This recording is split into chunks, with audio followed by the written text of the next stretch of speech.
Hello everyone, তো চলো আজকের রেসিপিটা স্টার্ট করে দিই। তো চলো আজকে বলেই দিই যে আজকে কি হবে। আজকে হবে আর কি বিরিয়ানি।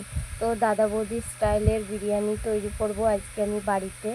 তো চলো কিভাবে কি তৈরি করি না করি সব তোমাদের সাথে শেয়ার করব। প্রথম থেকে শেষ পর্যন্ত ভিডিওটা দেখতে থাকো।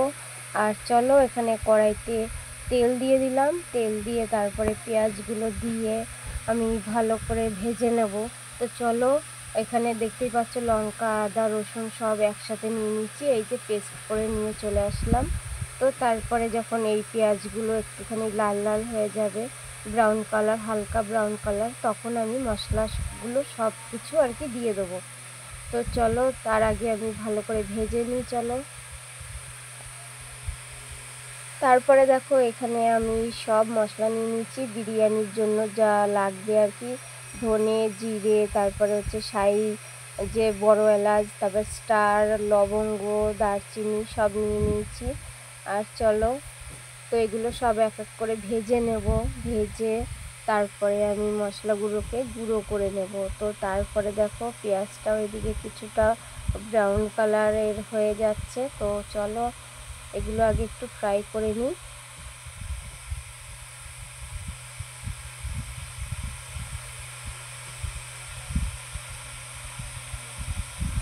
এই যে দেখতে পাচ্ছ একটুখানি, খুব একটু বেশি করে ভাজবো না, যদি আবার পুড়ে যাওয়ার চান্স আছে। তো একদমই কম আছে, এটাকে আমি ভালো করে ভেজে নিবা। আর এই যে নামিয়ে নেব এখন। দেখো হয়ে গেছে, হালকা হালকা যে ব্রাউন কালার চলে এসছে, আমি তখনই নামিয়ে নিলাম। তো তারপরে দেখো পেঁয়াজটাও হালকা ব্রাউন কালার হয়ে গেছে, আমি এখন সব মশলাগুলো দিয়ে দেবো। আদা, কাঁচা লঙ্কা। আর একটা কথা বলি বন্ধুরা, কাঁচা লঙ্কা দিয়ে যে কোনো তরকারি করবে না কেন, সত্যি বলতে খুবই স্বাদ হয়। তো তোমরা যে কোনো তরকারিতে তোমরা কাঁচা লঙ্কা দিতেই পারো। তো আমি কাঁচা লঙ্কা, তারপরে হলুদ, আর হচ্ছে এখানে লাল লঙ্কা, কাশ্মীরি লঙ্কার গুঁড়ো দিয়ে দিয়েছি। আর ঝাল পরিমাণ মতোই দেবো, যেহেতু আমার ঘরে বাচ্চা রয়েছে তার জন্য আমি পরিমাণ মতো ঝাল দিলাম। আমি খুব একটা আমরা ঝাল খাই না, তাও একটু বিরিয়ানিতে ঝাল না হলেও ভালো লাগে না, তো দিয়ে দিলাম। তারপরে দেখো মশলাগুলো সব কষিয়ে নিলাম। তো কষানোর পরে আমি দেখো এখানে জল দিয়ে দেবো। তো আজকের সত্যি কথা বলতে আজকের বিরিয়ানিটা পুরো একদম অন্যরকমভাবেই বানাবো, সেটা তোমরা দেখলেই বুঝতে পারবে। তোমরা কেউ করেছো কি না জানি না, যদি না করে থাকো এইভাবে করে দেখবে, আশা করি তোমাদের ভালো লাগবে। তো চলো এখানে জলটা দিয়ে দেওয়ার পরে আমি আলুগুলো দিয়ে দিলাম। তো দেওয়ার পরে আমি একদমই মানে কম আছে আমি ঢাকা দিয়ে দিয়ে আমি আলুগুলোকে সেদ্ধ করে নেব। যে আর এর মধ্যে আমি তোমার হচ্ছে এখানে দেখো জল দিয়ে দিলাম হাঁড়িতে। তো জল দেওয়ার পরে এই যে যেটার কথা তখন বলতে যাচ্ছিলাম তো বললাম না, এখন বলছি, এর মধ্যে আমি একটু মিঠে আতর দিয়ে দিলাম, যেহেতু বিরিয়ানির মধ্যে আমি এই আলুটাই দেব। তো এর একটুখানি গন্ধটা যদি না আসে তো ভালো লাগবে না, একটু গন্ধ আসার জন্য আর কি মিঠে আতরটা দেওয়া। তো তারপরে দেখো এখানে জল গরম বসিয়ে দিয়েছি। আর এখানে জল যখন ফুটে আসলো আমি তখন দিয়ে দেবো চালটা আমি না বন্ধুরা 1 ঘন্টা আগে ভিজিয়ে রেখেছি। 1 ঘন্টা আগে ভিজিয়ে রাখলে কি হয়, চালটা খুব সুন্দর লম্বা লম্বা ভাত হবে। তো আমি ভিজিয়ে রাখার কারণে দেখতেই পাচ্ছ চালটা পুরো সাদা হয়ে রয়েছে। আর এখানে জলে আমি দিয়ে দেওয়ার পরে তারপরে এখানে লবঙ্গ, দারচিনি, এলাচ আর 2টো তেজপাতা, নুন আমি দিয়ে দিলাম পরিমাণ মতো। আর দেওয়ার পরে আমি আর ঢাকা দেবো না ভাত, আমি আস্তে আস্তে একদম মানে ফুল গ্যাস বাড়িয়েই আমি ফুটিয়ে নেবো ভাত। যখন হয়ে যাবে তখন আমি গ্যাসটা অফ করে দেবো। তো এখানে দেখতেই পাচ্ছ ভাত প্রায় হয়ে গেছে। তো আমি বেশি রিস্ক নিচ্ছি না, যেহেতু ভাত গলে যাওয়ার চান্স আছে। এই একটা বড় কী বলুন তো, বিরিয়ানির হাঁড়িতে করলে না খুব ভালো হয়, কিন্তু বিরিয়ানির হাঁড়িতে করব, হাঁড়ি তো নেই আমার বিরিয়ানির। তো এখানে আমার শাশুড়ির 1.5 কিলো হাঁড়ির চাল ছিল, তো আমি সেই হাঁড়িটাই নিয়ে এসেছি। আর এই যে দেখতে পাচ্ছ কত সুন্দর আলুর মশলাটা, কত সুন্দর কালার হয়েছে তাই না, দেখে খুব সত্যি ভালো লাগছে। তো দেখো আমি তোমাদেরকে দেখাচ্ছি যে আলুটা সেদ্ধ হয়েছে কিনা। তো চলো দেখো।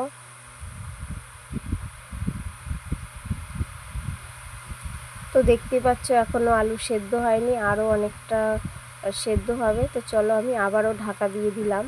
তো ঢাকা দেওয়ার পরে এই যে দেখতে পাচ্ছ আবারও আমি ঢাকনা খুলে আমি দেখে নেব যে আলু সেদ্ধ হয়েছে নাকি। এবার চলো দেখে নাও।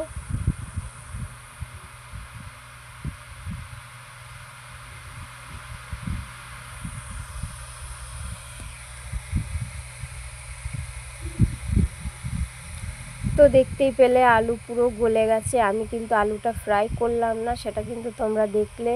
আলুটা আমি ডাইরেক্ট এই মশলার মধ্যে আমি দিয়ে দিলাম সেদ্ধ, আর আলু সেদ্ধ হয়ে গেছে। তো আমি এখানে আলুগুলো সব তুলে নেব। এরপরের দেখতে থাকো যে এরপরে আমি কি করি। তো চলো আলুগুলো তুলে নিলাম, এরপরে চিকেনগুলো সব এর মধ্যে দিয়ে দেবো। তো চিকেনগুলো দেওয়ার পরে দেখো, তো প্রথমে লেগ পিস দুটো দিয়ে দেবো। তো চলো এবার এক এক করে সব চিকেনগুলো এর মধ্যে দিয়ে দিই।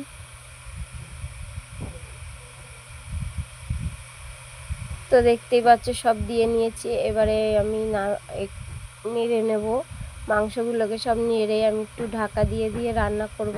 যেহেতু আমি বাইরে মানে আর কোনো জল ব্যবহার করব না এই মাংসর ভেতরে। এই মাংস থেকে যে জলটা বেরিয়েছে সেই জলটা দিয়েই আমি পুরো মাংসটা সিদ্ধ করে নিলাম।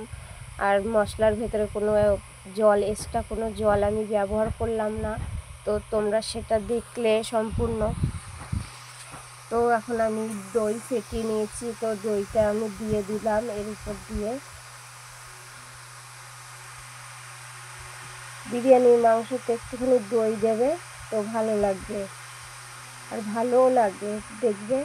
আর এখানে আমি করে রেখেছিলাম যে বিরিয়ানির মশলাটা, এই যে দেখতে পাচ্ছ, সেই মশলা আমি বিরিয়ানির দিয়ে দেবো এর মধ্যে। দিয়ে আমি ভালো একটুখানি ঢাকা দিয়ে দেবো প্রথমে। তো চলো আমি ঢাকা দিয়ে দিলাম। এরপরে আমি ঢাকনা খুলে আমি নেড়ে নেব। এই যে দেখতে পাচ্ছ আমি ঢাকনা খুলে এখন আমি নামিয়ে নেড়ে নেব।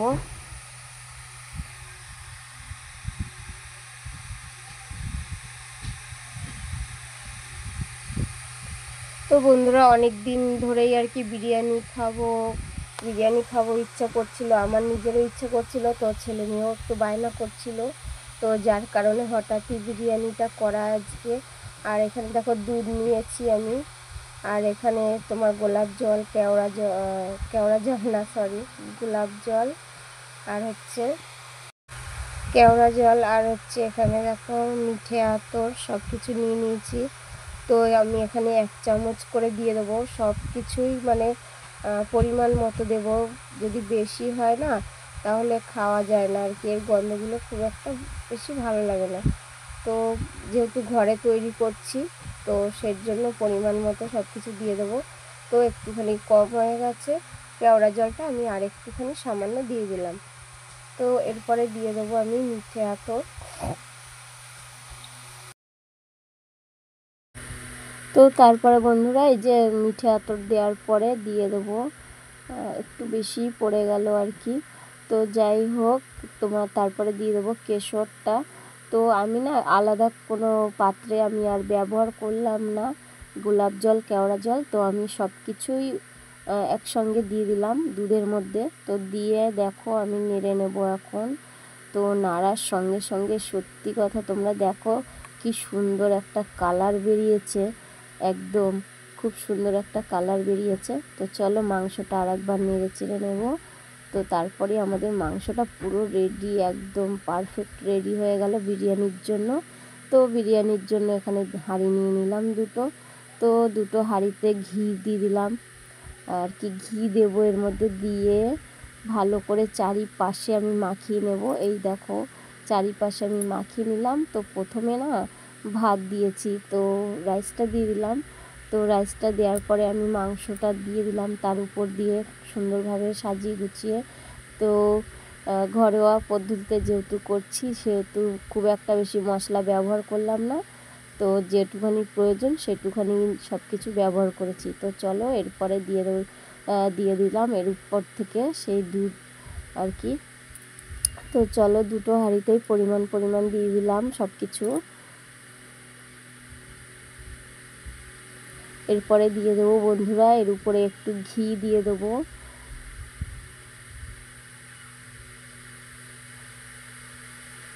দেখতেই পাচ্ছ সব কিছু আর কি পরিমাণ মতো দিলাম।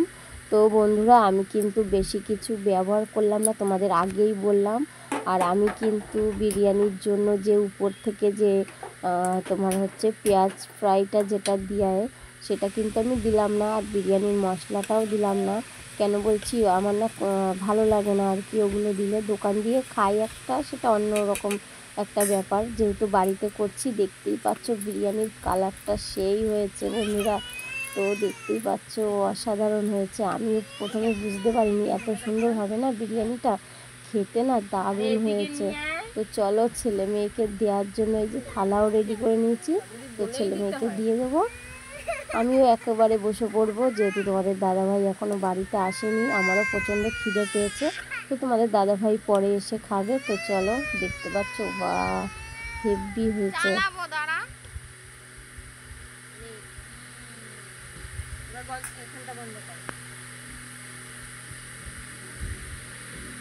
দেখো আমি পুরোটাই আর কি তোমাদের দেখিয়ে দিলাম যে কতটা কি সুন্দর হয়েছে, আর কালারটা দেখো সেই হয়েছে। তাহলে বন্ধুরা তোমাদের কেমন লাগলো আমার বিরিয়ানির রেসিপিটা, তোমরা কিন্তু অবশ্যই কমেন্ট সেকশনে অবশ্যই কমেন্ট করে জানাবে।